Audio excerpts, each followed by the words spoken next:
A couple of you might call it housekeeping, but I'll apologise for my Norfolk twang. I live in Norfolk. I do look after Southern England for my job as a bee inspector.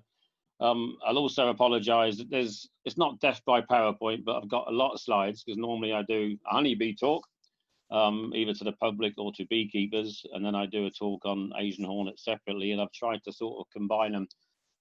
So I will rattle through a few bits, and there'll be, you know, a bit of an information overload. But hey, maybe I'll come back next year and do a bit more detail about one or t'other or something different.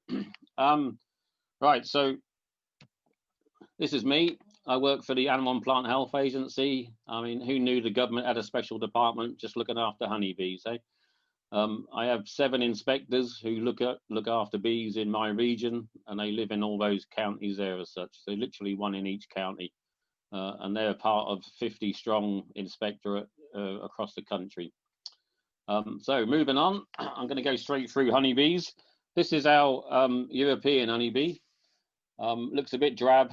You know, you often see them in the garden, but don't take a lot of notice because they're not all bright and pretty, haven't got all yellow fluff around them and you know, flutter everywhere.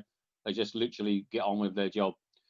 So we're going to talk about this tonight, and I'll just go through the, you know, the queens and bits and pieces and the life cycles and stuff just briefly.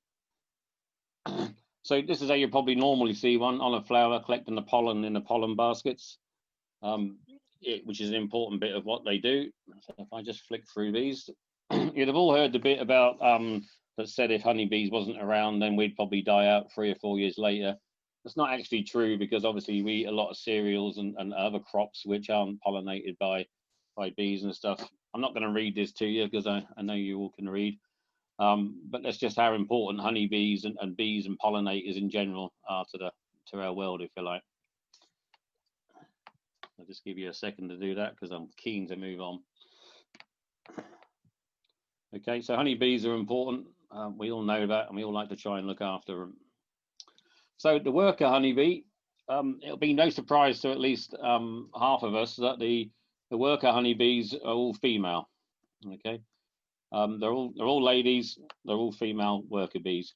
In a average normal beehive in the middle of summer, there'd be between 50 to 60,000 honeybees living in a full-size colony in a beehive.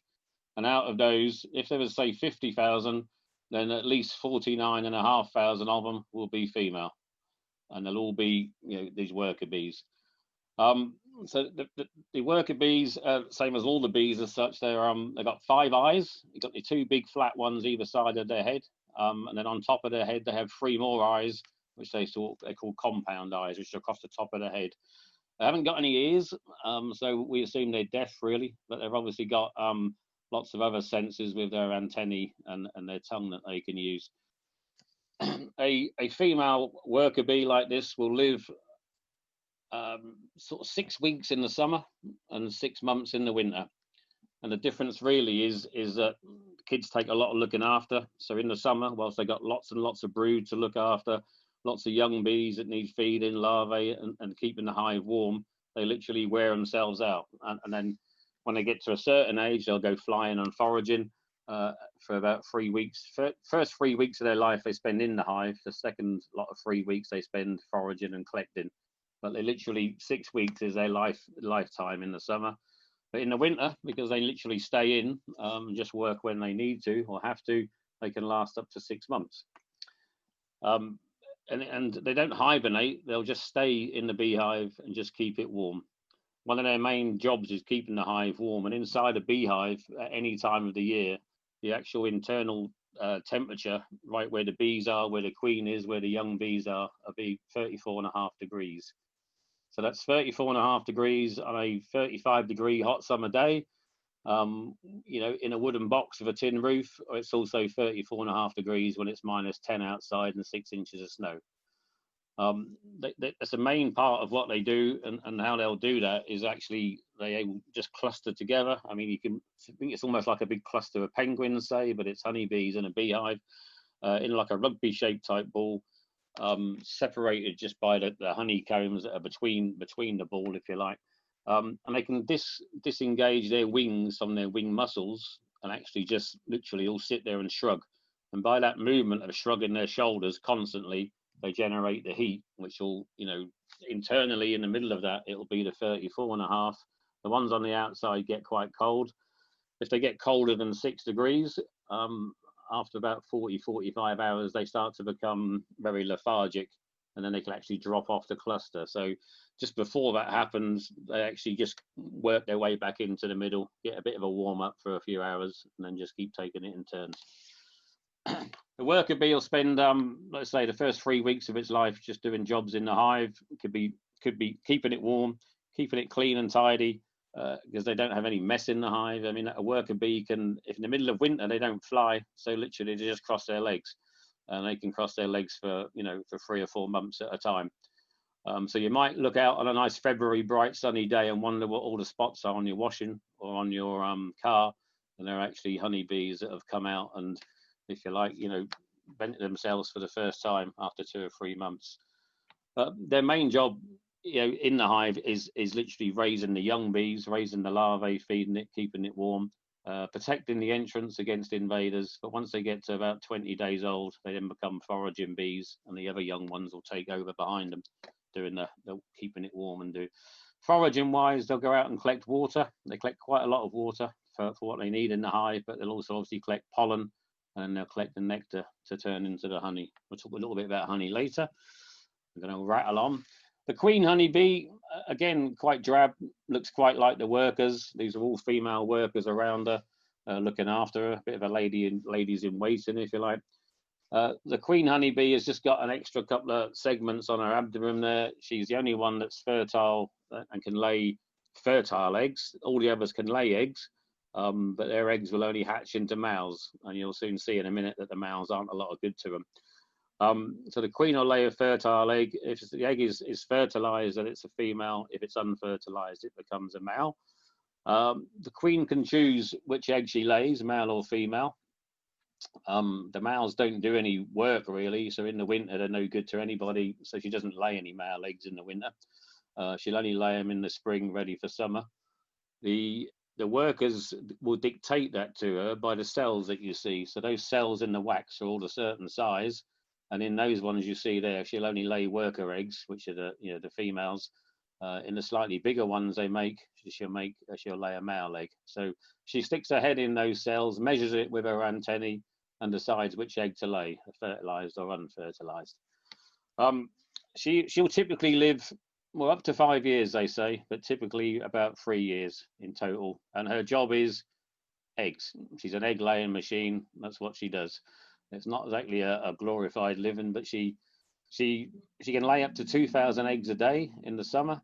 So a honeybee colony, when you think they're dying in 6 weeks, and they need 50,000 of them, a colony coming out of winter might only have 10,000 bees in it, because they'll die of old age, and if they've got more mouths in the winter, it's more bees to feed. So they deliberately don't lay so many eggs towards autumn and in the winter, because they don't want to feed the mouths, and they can't keep everything warm. So they literally run their numbers down to a minimum that they can support a colony. And then in the spring, it's sort of like lay like mad, eggs everywhere. 2,000 eggs a day laying. Those eggs will hatch in 21 days. So for every day leading up to 21 days, you can imagine there's 2,000, at various stages of their life, if you like. So a beehive can actually dramatically increase in numbers of bees in that time, as long as it's got ample food and that. So she'll live, typically about 3 years. All she'll do is lay eggs. When she first emerges and hatches, she'll need to be mated. She does that outside the hive. She'll hatch out from being born, or hatching out from her cocoon, if you like. She'll wait 3 or 4 days for her wings to harden, and then she'll leave the hive on a mating flight. She'll go out. She might go out for an hour or so. As soon as she's out, the blokes will be chasing her. Not the blokes of her own hive, but all the boys, all the drones from other hives. And she'll mate on the wing with 10 to 15 male bees at a time on a mating flight. And I say at a time, individually, but on a single mating flight. Every male she mates with, she physically takes the sperm sac from that male and absorbs it into her own body. That male will then die straight after mating, fall to the ground, and that's the end of him, sort of. So when she then goes back to the hive, she'll have, say, 12 to 15 sort of sperm sacs inside her as such, and she actually, as she lays eggs, she can choose, to use sperm or not to actually fertilize the egg. So it's either fertilized for a female, or she just leaves it unfertilized and it's a male. Also, because she'll mate with several different males from different colonies, different hives, and that she also gets some sort of quite often slightly different coloured young, if you like, or young bees will emerge, mostly because of their sort of crossbreeding amongst the local population, if you like. And sometimes you get almost gingery bees, and other times you get very black bees. So that's the queen. The rest of the time she's in the pitch black in a hive at 34.5 degrees, laying eggs. She only eats royal jelly. That's what makes her a queen. All the other bees will eat, a blend of nectar and pollen, but she only gets fed royal jelly, which the young bees make. They have a gland on the side of their head where they can actually produce this royal jelly substance, which they make by eating pollen and honey, and that's the only thing the queen will eat, and that actually makes her a queen. That's another story. We can talk about that another day. So this is the chunky drone. They're a bit chunkier. They have massive eyes, because the first thing, their main sole purpose in life is to mate with a virgin queen that's emerged from a hive. They have very big eyes on the side, so they can see a queen in flight, from a long distance. And then they got very strong, powerful wings and shoulder muscles to chase after it. I mean, literally, it's the survival of the fittest. The strongest, fastest flying drones will get to the queen and be able to mate with her. And to enable them to do that, clearly they need to see them first. So these guys, they live for about 6 months. They're really just summer bees. The first drones we normally see in the beehives at the end of April, early May. So those eggs have been laid just about 3 weeks beforehand. The drones will emerge and they'll stay in the beehive. They're not going to mate with the queen in that beehive because she's already mated. But what they do every day about 11 o'clock, it's a bit like, about every day about 11 o'clock, they'll literally leave the hive and they just go out flying. They call that, there's areas they call drone congregation areas, which you can look up at some stage, and these are normally on magnetic ley lines and things, where these fellas will actually gather, and they'll gather about 30 to 40 foot off the ground and just fly around in circles. And the queens aren't daft. When a queen emerges from a hive and goes on a mating flight, she somehow knows where to go. She'll fly to those same areas, and then of course you'll get this comet tail of maybe several hundred drones chasing the queen to try and mate with her. Drones are special in a way because they can go into any beehive after that. Once they've left the hive, they have a bit of a neutral smell, and during the summer they can go to any beehive to get access for bed and board, if you like. They don't collect any nectar, don't collect any pollen, don't do anything towards the hive. The fact that they're in there might help keep it a bit warm, but bear in mind they're cold-blooded, obviously. So they're just a drain on the hive's resources, hence they're not welcome in the winter. Usually towards the end of July, early August, drones start being evicted from the hive. So some hives will sort of literally won't let them in, and if they are in there, they'll usher them to the door and kindly ask them to leave. If they don't want to leave, then they'll sting them, and that's the end of the drones. So the ladies, if you like, get new men every summer, if you like. But at the end of summer, the drones are gone, they perish or they get stung, and then next year it starts again with drones. The other thing about drones is they don't feed themselves, they get fed, so they have to beg for food, and they haven't got a sting. So the male honeybee, like most male bees, doesn't carry a sting because it doesn't need one. It doesn't do anything, doesn't have to protect anything. So that's the drones. This is just a sort of cutaway, if you like, of a cross section of honeycomb, and you can sort of, it speaks for itself really, but the queen will lay an egg straight into the bottom, again fertilized or unfertilized. The worker bee will hatch within 3 weeks, and you'll see it goes through this stages here. It's quite easy for me to remember because a queen will lay an egg and it stays an egg for 3 days.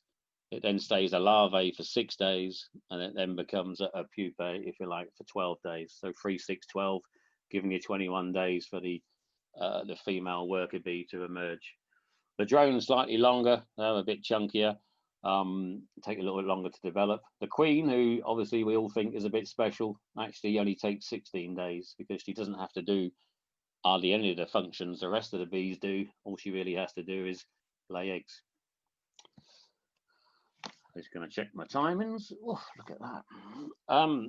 Right, so just a quick word about beehives. The old-fashioned beehive on the left, a WBC hive as they're called, named after a bloke, William Broughton Carr, yeah, the WBC. That's just an outside, if you like, an outside layers of square ply, if you like, just around the inside boxes. So it's just like a twin-walled beehive. Inside there's a series of boxes just stacked on top of each other. Most beehives these days do away with the outer side and just have the boxes stacked up, normally sort of. These are all what we call British national hives these days, and it's just that they're very nice and the bees do well in them, but you can get some quite large tower blocks, if you like, and beekeepers tend to find that lifting all the extra layers off, is a bit arduous. Not too bad if you've got a couple in the garden, but a bit worse if there's sort of 50 in a field somewhere. Inside the boxes, we have a series of frames. The bottom box, which is always the biggest box, is our brood box. And then in the brood box, clearly this was where the brood will be. They then put a wire mesh in, and the mesh is a certain size. It's called a queen excluder, so the queen can't actually go through it. And the boxes above the brood box then all become honey boxes, where the bees will store their honey. The queen can't get through there, and that's it. So she's got plenty of room downstairs, and that frame at the bottom, the white bit in the arch around the top, if you like, is all honey, which is all ready to be sort of uncapped and eaten by the bees. Just beneath that, you can see like a coloured arch of all coloured yellows and reds. I've got a closer picture than that. That's pollen, and the bit in the middle is actually the bee brood, and I've got a closer one of them. Just have a look at that. I mean, that's a frame of bees that, as it comes out the hive, because the bees will obviously all stick to the frame. You've probably all spotted the queen at 6 o'clock, just an inch up from the bottom. That's the queen, walking over all the other bees, just to go and get where she wants to be. And you'll see the one just above her with pollen on her pollen baskets that's come in. When the worker bees go to a flower and take nectar, they'll come back to the hive, and because they're about half the bees are out collecting and half are in the hive, the ones that are collecting need to go back out collecting straight away. So when they bring the honey back, they'll pass it to a younger bee, a house bee, literally mouth to mouth. They'll pass that nectar to them, and that young bee will go and put the nectar in the honey cells, in the honeycomb where they need to put it. And the more mature worker bee, the forager, will be straight back to the flowers because they know where they are to go and do it. However, when it comes to pollen, when the bee gets back with pollen, the bee has to put the pollen away itself, because taking it off the legs is a quite an arduous task, and to do that twice would take too long. So that's a typical picture of a few hundred bees on a frame. These are bee eggs on the right hand side of this.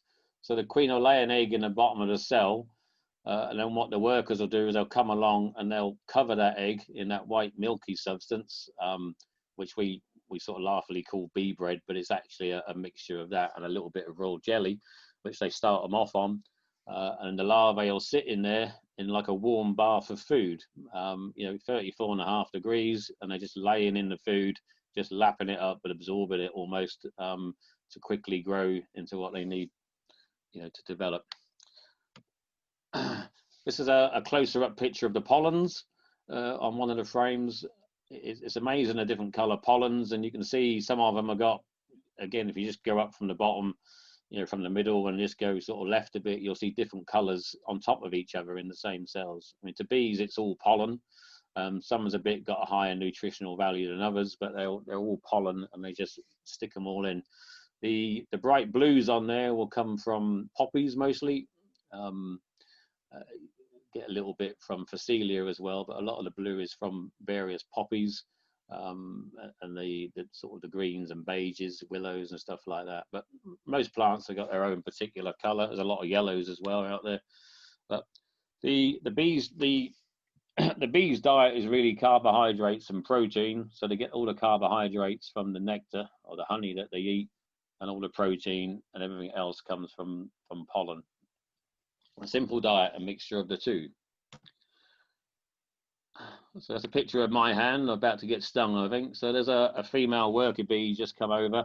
And normally this is a slide that I'd be showing to the public or showing to school kids, and saying that, you know, bees are very inquisitive. They just want to do their job. They don't want to be flapped at or swatted or anything like that. But if you smell nice, you might have washed your hair in apple shampoo, you might have some nice smelly stuff on, they will come and investigate and have a look. Same also if you smell bad, to be honest. If you go covered in creosote or something, they'll also come and have a smell. But all they're doing is investigating, and, you know, once that bee has licked me and realised that he can't actually eat me or take me away, then he's gone, sort of thing. So we usually try and get people not to panic.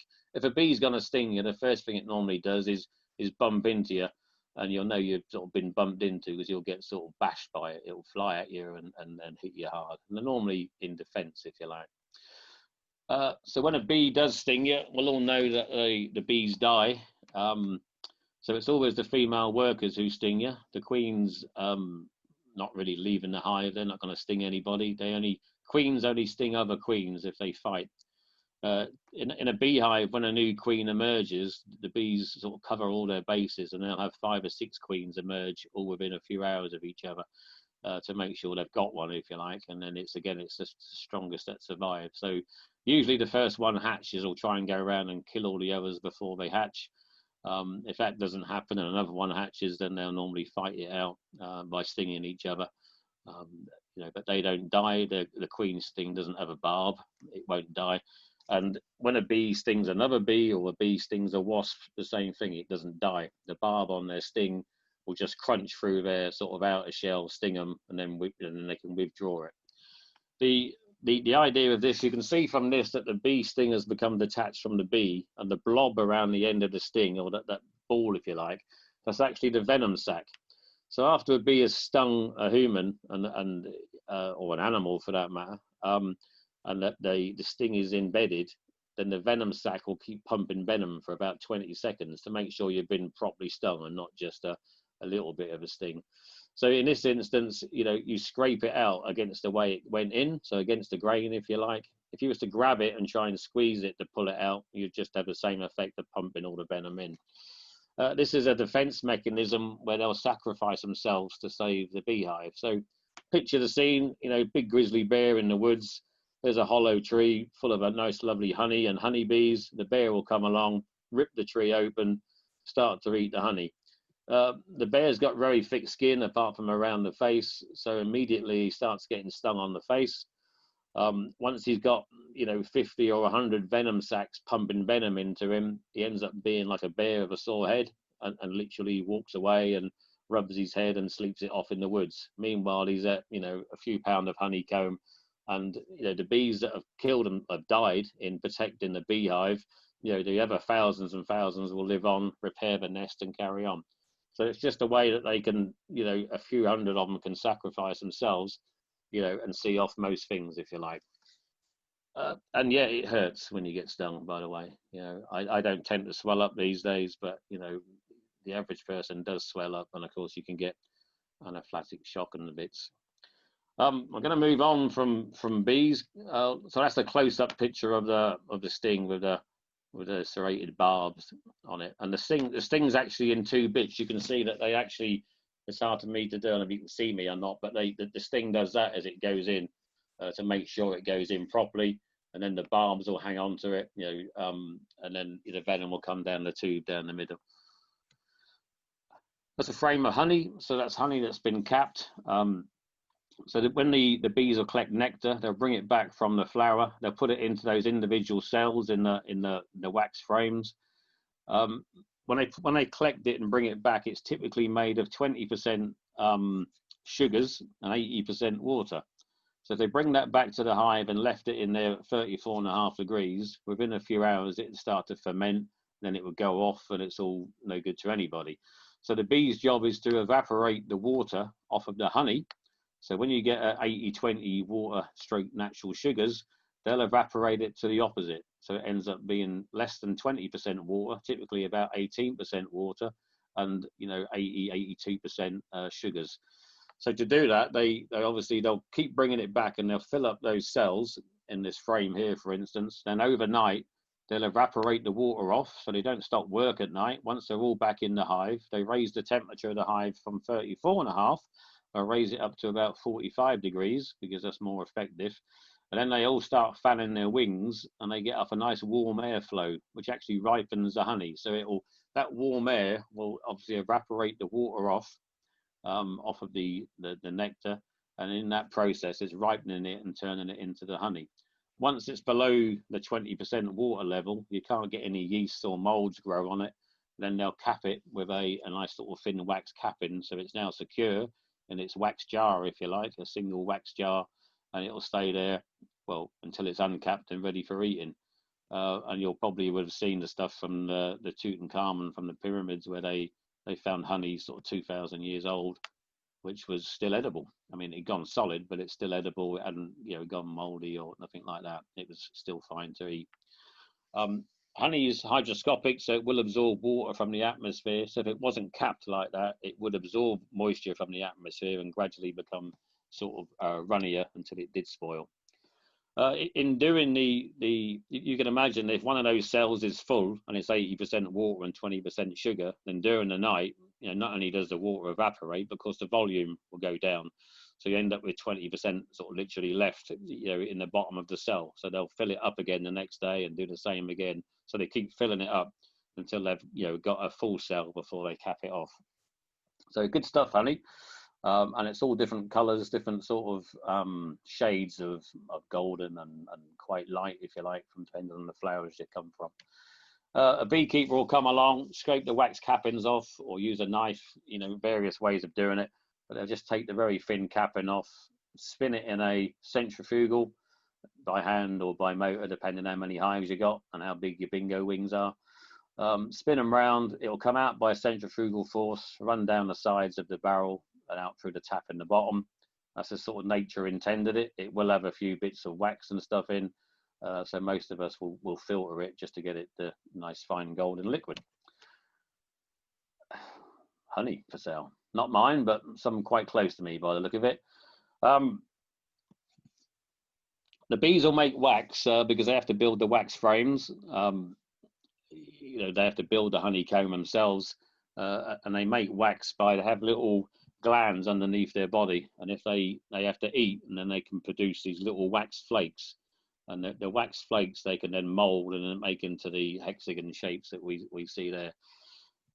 They have to warm the hive to do that, because the wax needs to be pliable enough to actually make the shapes and do.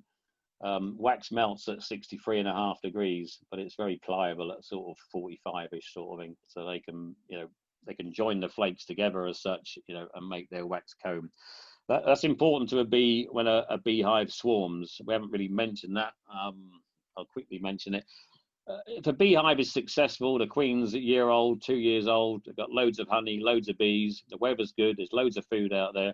The bees' way of reproducing, if you like, they can produce a second colony from the first one by literally the queen clearing off, and all the bees that are old enough to fly, so probably 20,000-25,000, will go with her. They'll go and hang in a tree somewhere. They'll find a suitable place then to build a nest, and the bees that have gone, before they've gone, they've filled their stomach full of honey. So when they get to their final destination, be it a chimney pot, another beehive, or a hollow tree, they can build the wax they need to start a new nest. The bees that are left behind, so you've got all the young bees left behind, they've got all the food, all the emerging brood, and those bees are obviously getting, daily getting older and older. And what they leave behind is 4 or 5 queen cells, maybe half a dozen cells, where a new queen can then emerge and take over the hive. So if you see a swarm of bees, it's a sign of success for the beehives, if you like, that they've managed to reproduce another colony. Normally a swarm of bees hanging on a bush is quite docile because they're all full of food, and the last thing they want to do is go looking for a fight, really. They just want to go and build a new home. Ta-da! I think that's me and bees done. I guess there's somebody still there. Anybody want to talk to me for a minute? Everything okay, Derek? We're still going? Or give me a thumbs up, someone. It's a bit strange just talking to a computer. You're doing very well, Pete. Well done. Right, we're going to talk about Asian Hornet. It's quite close to you because we had one in your neck of the woods last year, and I've got some pictures of that. Just bear with me. Oh, cold tea, hey, can't be bad. So this the Asian Hornet, which is coming over, keeps trying to get a hold in the UK. It's also known as the yellow-legged hornet, and you'll see that from its thing there. And I shall probably keep going on about its yellow legs and its coloration because it's important that we know what it looks like. It is an invasive non-native species, and therefore it's a sort of notifiable, reportable, if you like. And it's not to be captured, released. It's not to be brought into the country. We've had one or two come in from France that people have brought in because they thought it was the right thing to do, or But anyway, it's clearly not, because they are going to get here eventually. The way we buy stuff from Europe, maybe Brexit has halted that slightly. We'll see. But I'll go through what we've got. So it's got a nice Vespa Valentina nigrophorax. Vespas are basically the species of wasps and hornets, and then after that, there's a whole subspecies of various ones. So this one comes from Southeast China, our Asian hornet. It's actually one of 13 Asian hornets. It's only one subspecies of that. Ours is the one that's the top of the picture, the most northern one. So if you draw a straight line across that map going, where we go in west, west, you'll draw a line and it will come through Europe somewhere. So they can survive in Europe, but they're actually, they can go quite sort of into cooler climates, if you like. That's the only one we've got here at the moment. Hopefully the others won't join it at any stage. That's the one we're dealing with. A quick life cycle of an Asian hornet. A lot of its life cycle is like our common wasp and European hornet. They have one subtle difference. So let's go to the red square, if you like. A mated queen comes from hibernation, typically in France or Spain or Italy. It's coming out quite early in the season, probably about March. Comes out from hibernation, builds itself a small nest like you see in your shed, like a little wasp nest. Starts off like an acorn, gets to the size of about an apple, if you like. And the queen's doing that on her own, building it out of pulp, laying a few eggs. She'll start off with 3 or 4 eggs in 3 or 4 cells. They'll hatch, and then she's got a few workers to help her enlarge the nest, lay a few more eggs. She will, and they'll be starting to feed those eggs in, and then she can gradually, it helps keep it warm. So the nest will grow. Once the nest for an Asian hornet is to a size of about a football, then they decide that they need a bigger nest because they need to be bigger and more successful. This will be July, August time for us. So they then relocate to a second nest. Relocate's the wrong word. They start to build a second nest while still operating the first nest. Once the second nest is under construction, big enough for the queen to get in and start laying, she'll move nests. She'll go to the secondary nest, and she'll start laying in there. Meanwhile, you've got the old nest still with emerging brood, and you obviously got the new nest being built. And again, it's building up. So once all the brood has emerged from the first nest, from the primary nest, everything decamps and moves to the second nest, and then the second nest will take off and can be as big as a dustbin eventually. Back as a 60-litre dustbin or something. It becomes, can be quite a size. That second nest is normally at the top of a tree. The smaller nest is normally quite low down, simply because it saves the queen flying, up and down all the time, because she's doing it on her own initially. They don't store food. They eat daily, if you like. So they need to grab food, on a daily basis, which they will. And you'll see this nest will mature to over 1,000 workers. They'll get sexual adults emerge towards the end of the season, much like our wasps. Some of these will be queens, hundreds if you like. Those queens will go off and get mated, and then the old colony will gradually die out like our wasps, and those queens will hibernate for the winter and then start the cycle again. Fairly straightforward, apart from the 2 nest scenario, which has caught us out once or twice. So this map, it's got its mind of its own. It's doing this without me touching anything. But if we go to the red dot in the middle or bottom end of France, that's where the first Asian hornet incursion occurred. And you'll see that 2004. Here we go. You follow it 2006, 7, 8, 9, 10. This is the spread of the hornet through France, 11, 12, 13, 14, 15, and you'll see it get into England in 16 and go again. So that's how quick an Asian hornet can spread through France. It's also through into Portugal. It's in quite a lot of Spain. It's actually in northern Italy now, making its way down. It's in Germany. It's in Holland. First one's in Luxembourg this year. The Channel Islands have now got it, and we keep repelling it at the borders. The Channel's no real defence because obviously everything comes across it. And on a very windy day, we've had some drones, some males that have been blown into Dungeness area. And we've only had odd ones, and they usually end up in a moth trap when there's been a good tail wind sort of thing. The queens won't normally fly quite as far as that, but they hitch a lift. I mean, the queens will hibernate in pallets of goods. They'll hibernate in curtain side lorries. They'll hibernate in caravans if they can get in somewhere. In camping equipment, get brought back home to the UK, or they hibernate in masts and sails on little sailing boats and stuff, and they'll get a lift back to the UK. If they can sit there undisturbed, then they'll come out of hibernation in the UK and away they go. Or if they get a lift over in active season, obviously, and it's a queen that's able to start laying, then she will. So they get here through transport. So moving on. Oh, the first ones came in some bonsai pots from China.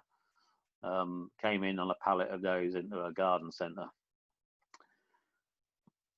So identification wise, I mean, you can read that for yourself. Our native European hornet, the crabo on the left, slightly bigger, a lot more yellow, and has sort of brown legs. The Asian hornet, slightly smaller, a lot darker, and the ends of its legs are yellow. That's not the best picture to see the yellow legs, but I've got plenty more. And one of the things I always tell people, if it's more yellow than it is black, then it's going to be European. Okay, if it's more black than yellow, then there's a good chance it's an Asian, and certainly if it's got the single band that you'll see towards its tail from some different angles in a minute. If you look at the Asian hornet on the bottom of those three on the left, you can see clearly there that it's more black than it is yellow. Has a nice single band towards the tail, and you can see the end of its legs are yellowy. The wasps, we all know what a wasp looks like, and the European hornet got a bit of red on it, in places, or a bit of brownish, but like a wasp on steroids, really. Big wasp, more yellow than black. Asian hornet, more black than yellow. I will say that a few times. Oh, the ones on the jam jar lid have been in a jam jar trap for a few weeks, so the colour's faded. But you can still see that, the one at the top is more dark than it is light, and it's got that single yellow band towards its tail. I've got quite a few of these, but you can see again, bigger, more black than yellow.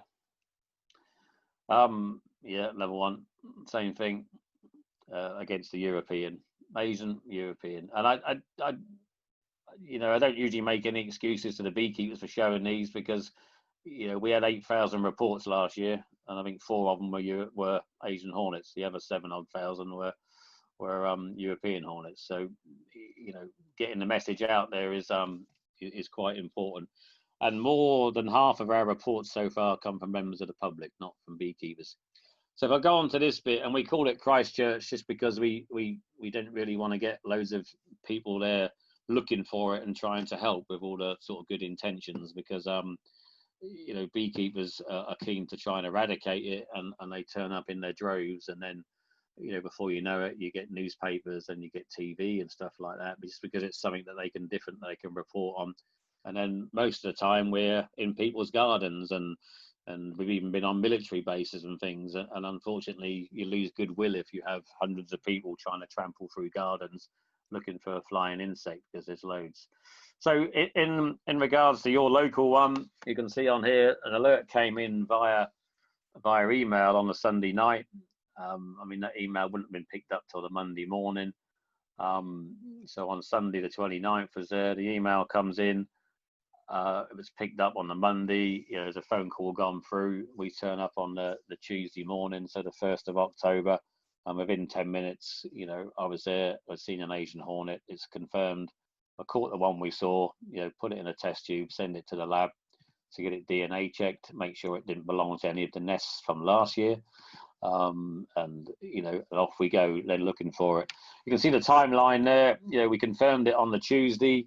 On the Thursday, we'd found the nest in the nature reserve, killed and removed the nest on the Friday. And then we carry on staying in the area to make sure there's no more. And we stayed in the area, and the following Thursday, we found the second nest. The first nest we found was high up a tree, so the secondary nest, if you like, and then the second nest we found was the primary. Both nests were still active. This was the picture that got sent in by email, and you can see on the clearly an Asian hornet, got its single yellow stripe, more black than yellow. Beneath it, that yellowy bit is half a wasp, that the Asian hornets were quite happily eating the wasps. They like a bit of wasp, same as they like bees. But that was the picture we got, and as soon as that sort of got flashed to me, I know what it is. Well, quite a few people do, if you like, but off we go, and we start off an operation to find the nest. So on the Tuesday morning, I've got them feeding on this pink sticky stuff, really sweet stuff they like, which the bees don't like, etc., but they do. And the one on the left, you'll see it's been covered in a bit crudely with Tipex because it moved as I marked it, because you have to be a bit careful because you don't want to get stung. And the one on the bowl has got a bit of red on its back. So we use different colour marker pens, really. They all get names. The one on the left is Blanche because she's white. And the red one is called Ruby in this instance. But we have yellow ones and blues and all sorts. And the idea is we let these feed. We don't trap them. We let them feed. And then we can follow them to their nest. And we know which ones, the red one's gone northwest, if you like.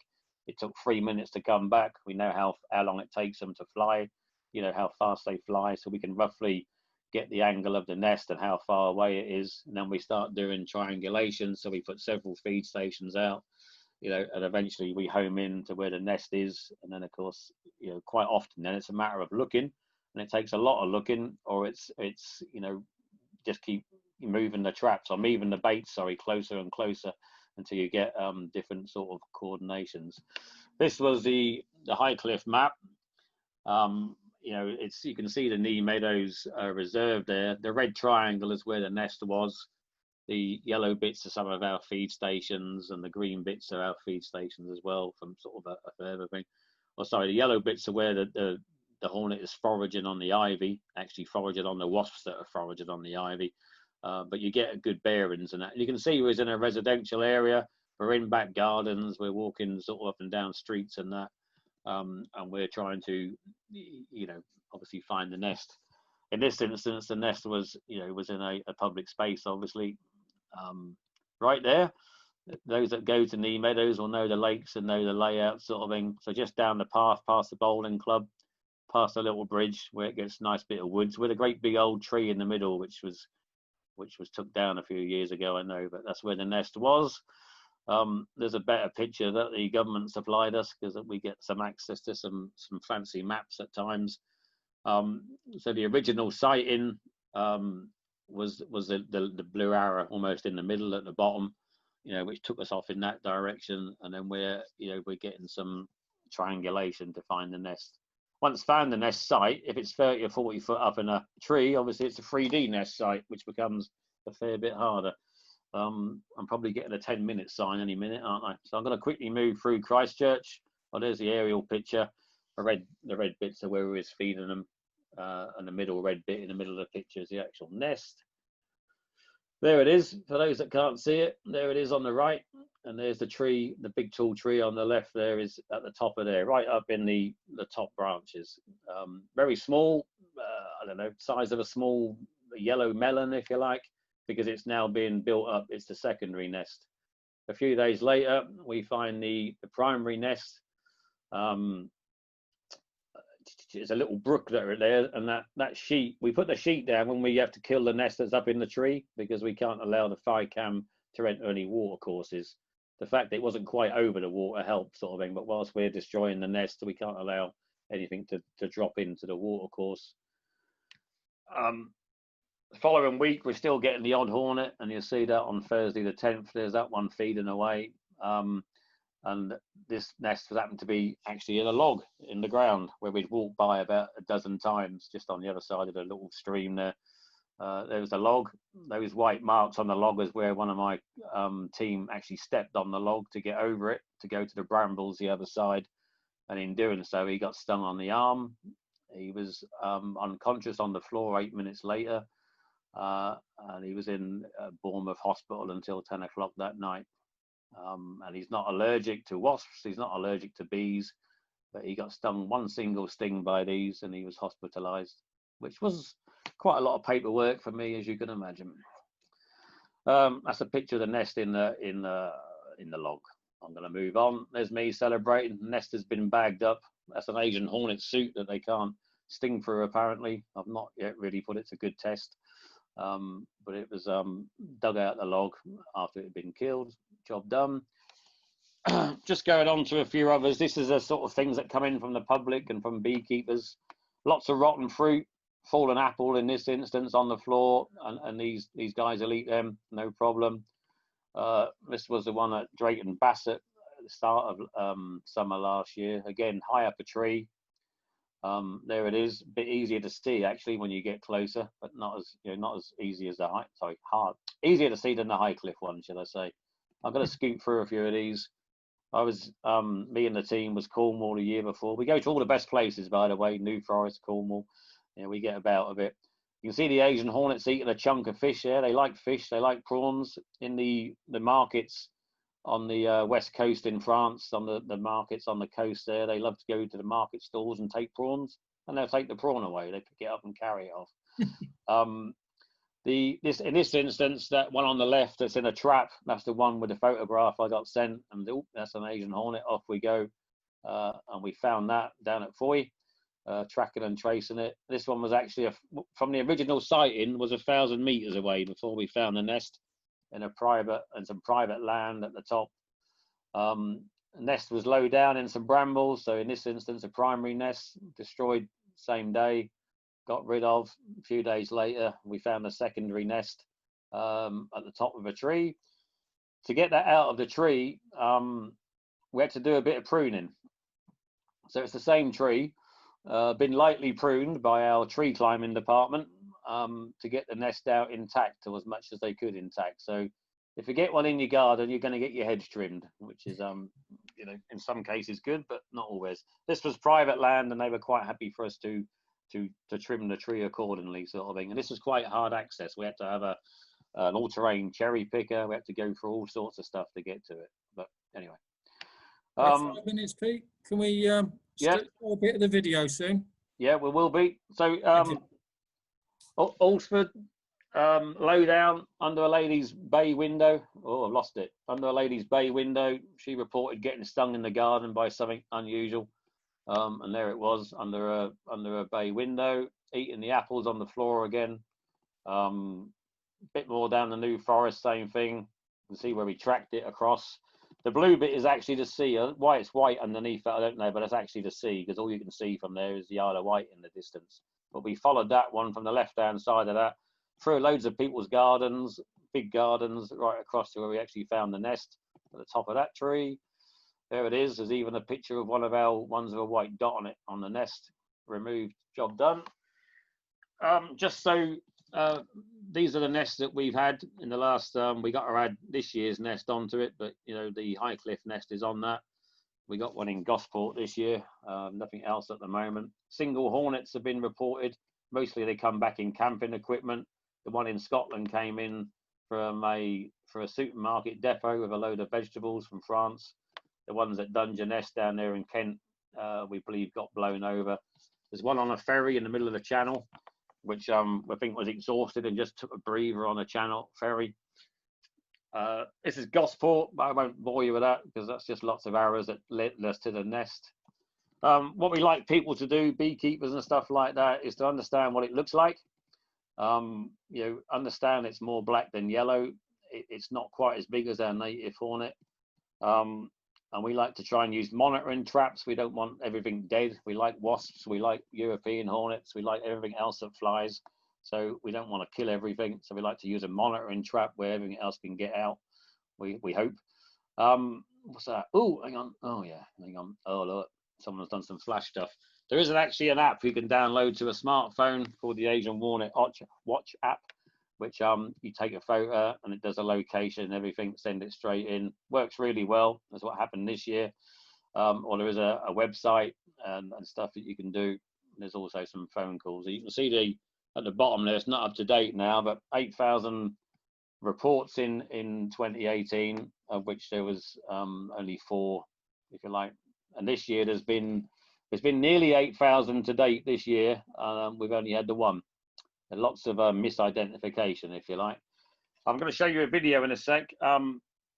Whilst I'm standing there in the rain waiting for Asian Hornets to turn up, this is a close-up picture I took of a European Hornet, but you'll know that because it's got yellow legs.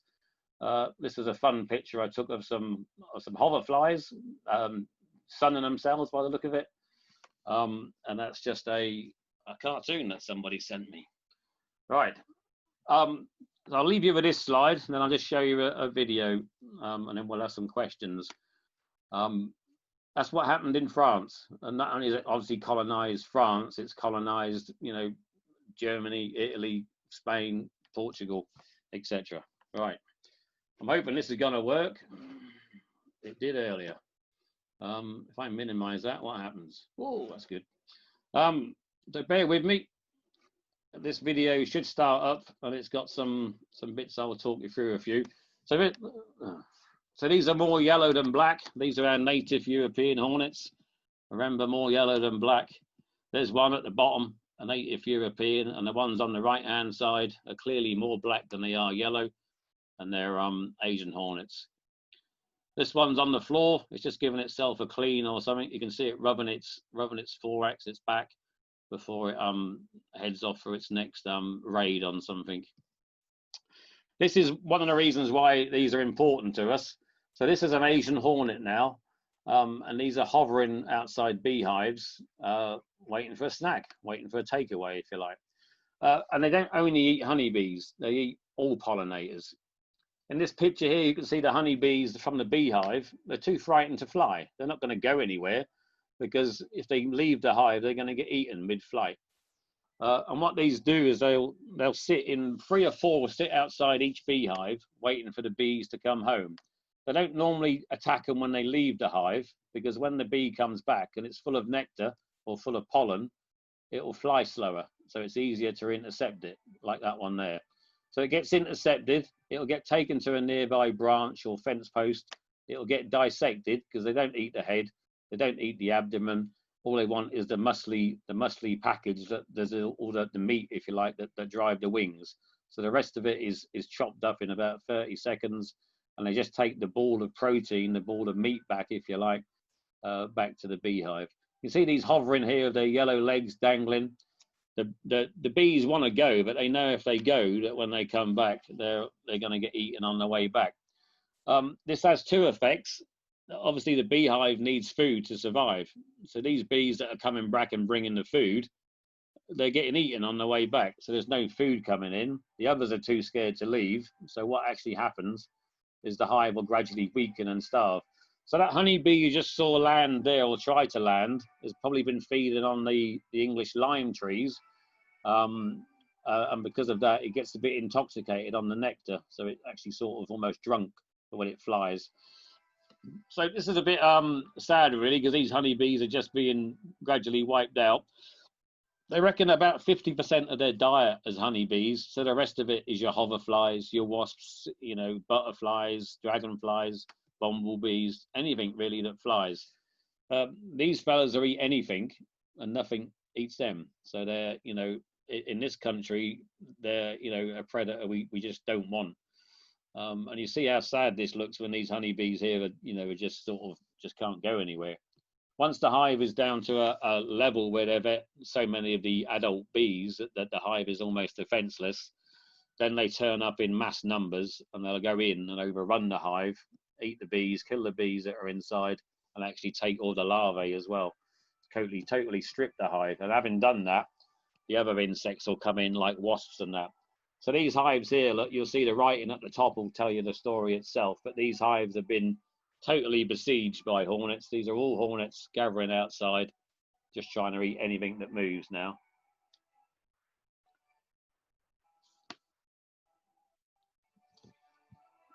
So it took 20 days for those big, strong beehives to get totally wiped out. So you can imagine what that does, if you like, to the honey crop and to the beekeepers in France and Spain and stuff, but also what it does to the local area in terms of wiping out, all the pollinators. Because if only 50% of their diet is honeybees, then obviously they're eating other stuff. And the bit about a beehive is once they locate a beehive, they know there's ready food available. The European honeybee has no defense. The Asian honeybees do. You can see here that they let one in and they actually ball it. They raise the temperature, as I said earlier on, and they'll raise the temperature and actually cook it alive. And the Asian hornet will cook and die about 1 degree centigrade before the actual honeybees will die. This is a starter nest just being built. The queen's in there getting fed, look, sort of thing, laying. Mate, he's got his big thick suit on, taking away the nest. You don't want it. If you don't get rid of the starter nest, you end up with a secondary nest, and you can see how hard they are to get hold of. A 50, 60-foot tree, a nest at the top. What do you do with that? How do you get up there? What you normally do is ask for the oldest volunteers in the bee club. You get the old ones, just send them up the biggest ladder you've got with a big thick suit on and ask them to destroy it, which is what happened in France. They didn't really take it seriously at the start, and it was just the volunteers that was wiping out a few nests. And in this instance, he's going to inject it with Thicam to destroy the nest. But you can see he's up so high, he's got such a wibbly wobbly wand sort of thing that it's not a straightforward operation. In Portugal now, it's the fire service's job to destroy the nests. They've all been trained. This isn't a way to do it. I think they did this in France, where they've seen a nest up a tree and they decide that they're going to blast it with their shotguns, which is probably quite satisfying at the time. But be honest, you're not killing any of the hornets. So all the hornets are going to do is rebuild their nest. But, they're just going to rebuild it. And in the meantime, you've got a lot of angry hornets. It's going to start again, so we'll soon stop that. Right.